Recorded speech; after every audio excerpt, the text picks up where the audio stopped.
முதல் கட்ட பேச்சுவார்த்தை முன்பு நடந்தது. அதனைத் தொடர்ந்து இன்றைய தினம் இரண்டாவது கட்ட பேச்சுவார்த்தைக்கு எங்களை அழைத்திருந்தார்கள். அந்த பேச்சுவார்த்தையில் நாங்கள் முன்வைத்த கோரிக்கை தமிழ்நாடு 39 நாடாளுமன்ற தொகுதிகளில் இந்திய யூனியன் முஸ்லீம் லீகிற்கு சென்ற முறை கொடுத்து வென்று சிறப்பாக பணியாற்றி கொண்டிருக்கிற ராமநாதபுரம் தொகுதியையே மீண்டும் எங்களுக்கு தந்து உதவ வேண்டும் என்ற கோரிக்கை இந்திய முஸ்லீம் லீகின் சார்பாக நாங்கள் வைத்தோம். முதல்ல அதை வைத்ததோடு இன்னொன்னையும் சொன்னோம். கண்ணியத்திற்குரிய காயிதே மில்லத் அவர்களுடைய காலத்திலிருந்து நாடாளுமன்றத்துக்கு நாங்கள் தொடர்ந்து லோக்சபாவுக்கு முஸ்லீம் லீக்குடைய எம்பிகளை தொடர்ந்து அனுப்பி வந்திருக்கிறோம்.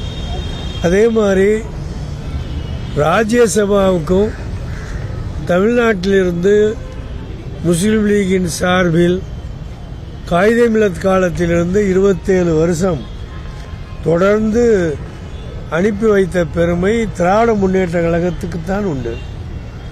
அது சில வரலாற்று பிழைகளினாலோ அல்லது மாற்றங்களினாலோ அது இடையிலே தடைபட்டு போய்விட்டது.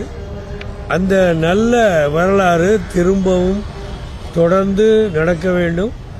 அந்த நல்ல வரலாறு தொடர்ந்து நடப்பதோடு இனி வருங்காலம் முழுவதிலும் அப்படிப்பட்ட வரலாறு நீடிக்குமாறு திராவிட முன்னேற்ற கழகம் இந்திய முஸ்லீம் லீகிற்காக வேண்டி ஒரு ராஜ்யசபா சீட்டையும் ஒதுக்கி தந்தால் மேன்மையாக இருக்கும் என்று அன்போடு நாங்கள் கேட்டுக்கொண்டோம். இது அவர்கள் இந்த தேர்தலில் தொகுதிகளை மட்டுமே நாங்கள் தேர்ந்தெடுத்து ஒவ்வொரு கட்சிக்கும் கொடுத்து கொண்டிருக்கிறோம். ராஜ்யசபா பற்றி இப்பொழுது எந்த ஒரு கட்சிக்கும் நாங்கள் எந்த முடிவும் இங்கு சொல்லவில்லை. ஆக இது முடிந்த பிறகு அது பற்றி நிச்சயமாக நாங்கள் யோசிப்போம். உரிய நடவடிக்கை எடுத்து உங்களுக்கு ஆக வேண்டியது எதுவோ அதை நாங்கள் செய்ய தயாராக இருக்கிறோம் என்று எங்களுக்கு உறுதிமொழி அளித்திருக்கிறாங்க. அந்த எதுங்க அதான் சொல்றேன்னு, இதாவது இந்த தேர்தலில் 39 நாடாளுமன்ற தொகுதிகளுடைய பற்றி தான் இப்பொழுது கட்சிகளுக்கு இடையில தொகுதி பங்கீடு குறித்திருக்கிறோம். ராஜ்யசபா பற்றி இந்த தொகுதி பங்கீட்டில் எந்த முடிவும் நாங்கள் எடுக்கவில்லை. எந்த கட்சியோடும் எந்த தொடர்பும் கொள்ளவில்லை. இல்ல நீங்க கேட்ட கேள்விக்கு சொல்றேன். ராஜ்யசபா பத்தி இப்ப எந்த முடிவும் எடுக்கவில்லை என்று சொல்லியிருக்கிறார்.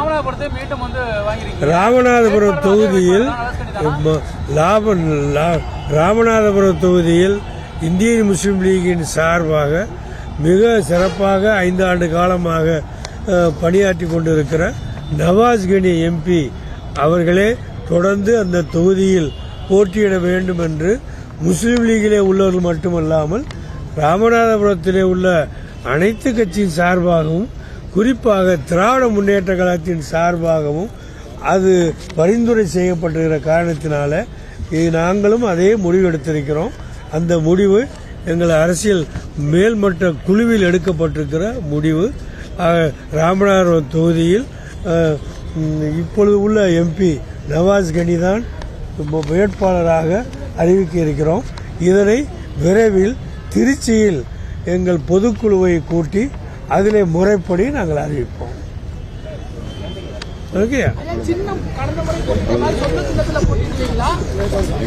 அந்த பிரச்சனை இங்க கிடையாது. இந்திய முஸ்லீம் லீக்ங்கிறது ஒரு அகில இந்திய கட்சி. ஆக எங்களுக்குள்ள அந்த ஏணி சின்னத்தில் தான் நாங்கள் போட்டியிடுவோம். அதை பற்றி பிரச்சனை இப்போ எழவில்லை. எங்களுக்குள்ள சின்னத்தில் நாங்கள் போட்டியிடுவோம். அதில் எந்த பிரச்சனையும் கிடையாது. அதை பற்றி பேசும்போது பாலு அவர்கள் மிக தெளிவாக சொல்லிவிட்டார்கள். இது அகில இந்திய கட்சி, அதற்கு நம்ம ஒன்றும் யோசனை சொல்ல முடியாது சொல்லிவிட்டார். ஓகே, ஏணி சின்னத்தில் தான் நவாஸ் கனி எம்பி மீண்டும் ராமநாதபுரம் தொகுதியில் போட்டியிட்டு வெற்றி பெறுவார். உங்களுடைய ஆசையோடு. திமுக சார்பாக வந்து ராஜ்யசபாக்கு வந்து தேர்ந்தெடுக்க போகும்போது உங்களுக்கு ஏதாவது உறுதி அளிச்சிருக்காங்களா? அந்த நேரத்தில் வந்து உங்களுக்கு ஏதாவது தரம் சொல்லி உறுதி அளிச்சிருக்காங்களா? நாங்கள் கேட்டது எதையுமே அவங்க மறுத்தது இல்லையே ஐயா. செய்திகளை உடனுக்குடனும் துல்லியமாகவும் தெரிந்து கொள்ள சப்ஸ்கிரைப் பண்ணுங்க.